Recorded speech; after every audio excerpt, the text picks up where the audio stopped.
completo com Bolsonaro e que não mudará imediatamente a política de isolamento social.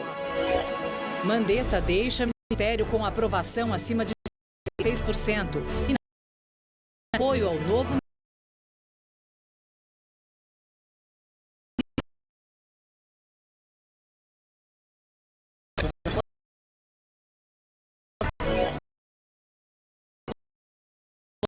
frente e adiamento das eleições este ano por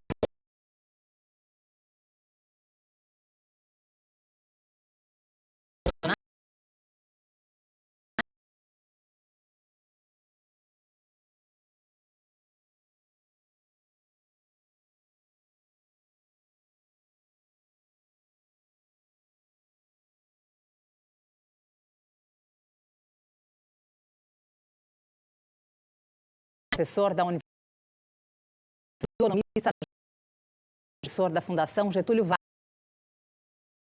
Comentários pelo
foi decidida em comum acordo. Foi realmente um divórcio sensual. Ele voltou a falar.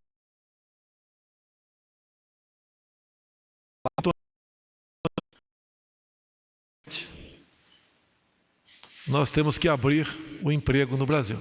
Depois, comentou como funciona a convocação do estado de sítio, quando os direitos civis e individuais são suprimidos. O assunto foi abordado.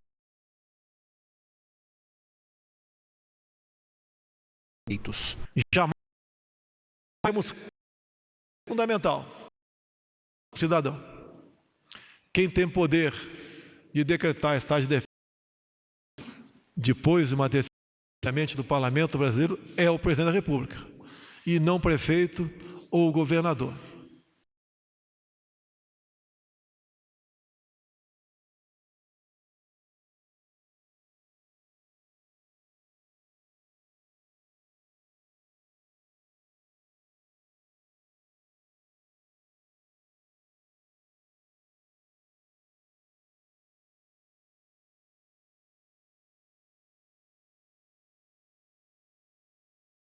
Dos 7 secretários, segundo no comando João Gabardo dos Reis, Mandetta defendeu a ciência dos indiretos. É a luz.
que ela desapareça.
Nas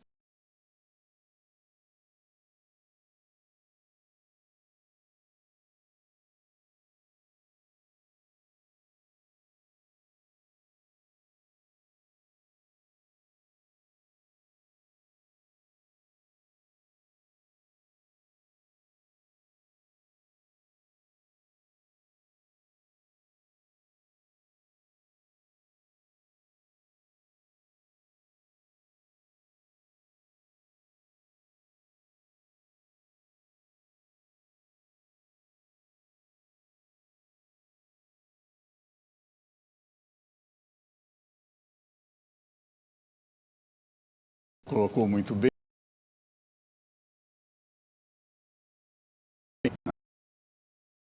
Há uma falta de alinhamento com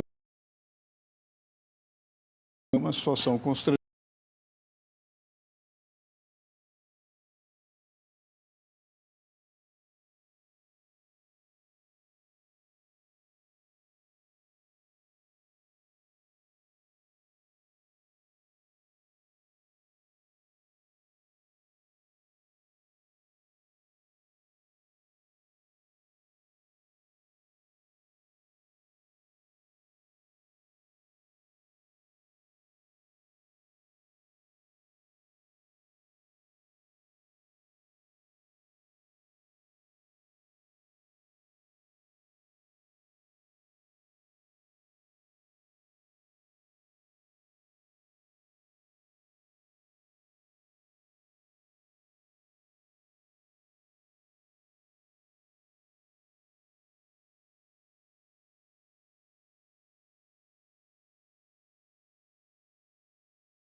Perceber duas coisas. Eu comecei a perceber um muito grande com a estrutura de chefia e depois você começa a perceber também certas vinculações políticas. Aí você começa a ficar muito preocupado, porque é exatamente o que a gente está ouvindo aqui. Isso não é uma seara política, não é uma seara onde diferenças de percepção político-ideológicas podem afetar decisões que são seríssimas, que afetam a vida de milhões de pessoas.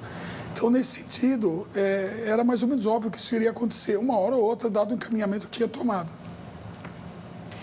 O Brasil já registra mais de 30 mil casos confirmados de coronavírus. O número de mortes agora se aproxima dos 2 mil, segundo o boletim do Ministério da Saúde. Algumas cidades aceleram as medidas para minimizar os efeitos da pandemia.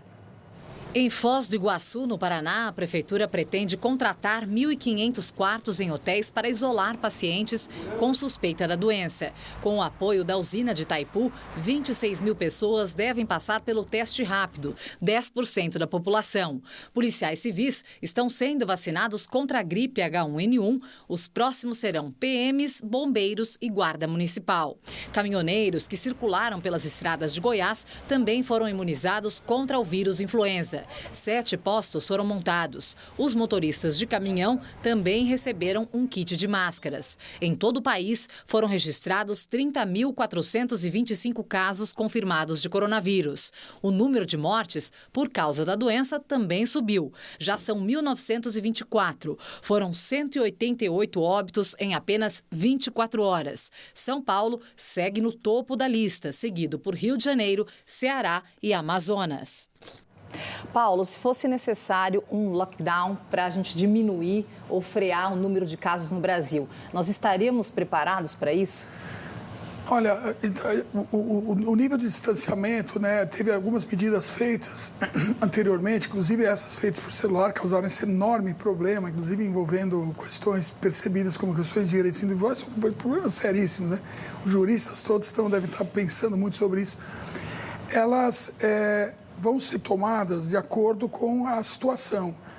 Falar em lockdown é uma coisa extremamente radical, mas ao mesmo tempo, dependendo da situação, tem que ser tomado. Novamente, o pico está para chegar, né? Então, pois veja, aí é uma questão que a gente tem que pensar novamente sobre o aspecto técnico. Você tem que ter dados, você tem que ter risk assessment, você tem que ter uma maneira de entender o risco que existe nas decisões tomadas e as pessoas friamente têm que tomar decisões baseadas em risco, mas considerar aspectos extremamente complexos, sociais, saúde mental, saúde física, deslocamento, o equilíbrio da economia, o equilíbrio dos hospitais, o equilíbrio da epidemia.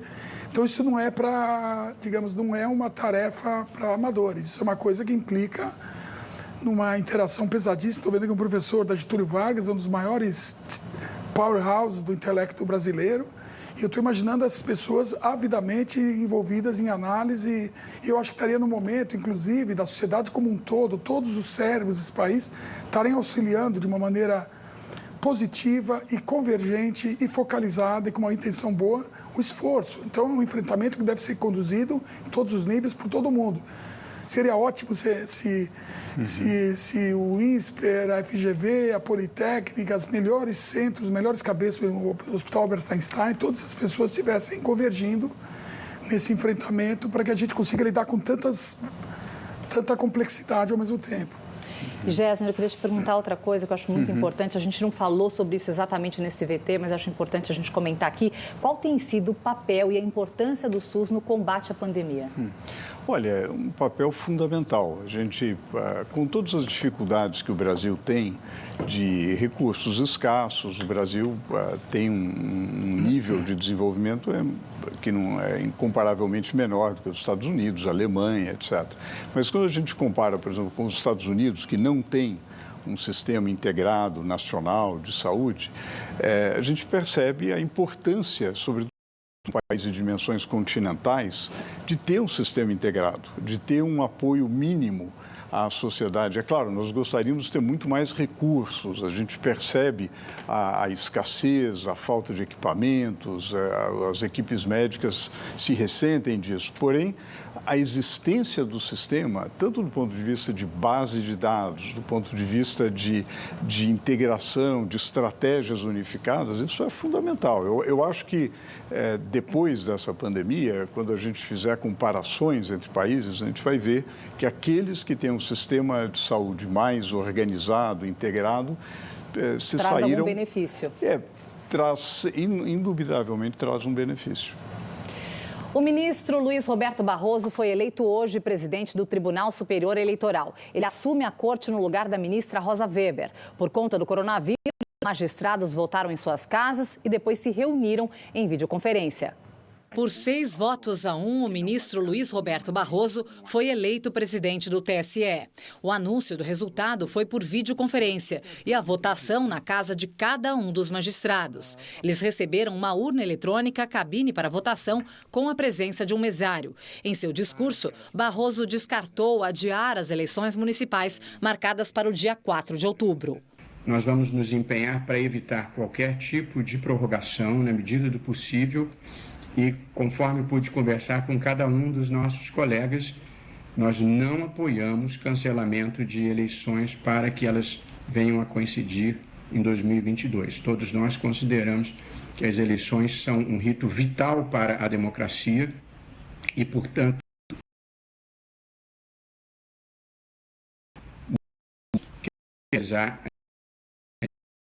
O presidente eleito escolhe o vice e Barroso nomeou o ministro Edson Fachin. Barroso disse que vai trabalhar por eleições limpas e seguras. Nós estamos precisando diminuir índices de intolerância, suprimir qualquer questão relacionada ao ódio e sermos capazes, mesmo na divergência, de termos interlocução construtiva. Nós temos um lindo país e precisamos fazer com que ele encontre o seu melhor destino. Você vai ver a seguir. Projeto arrecada fundos para isolar profissionais de saúde que estão na linha de frente no combate ao coronavírus. Decreto da Prefeitura de São Paulo recomenda o uso de máscaras em deslocamentos pela cidade. Aguarde que nós voltamos já já.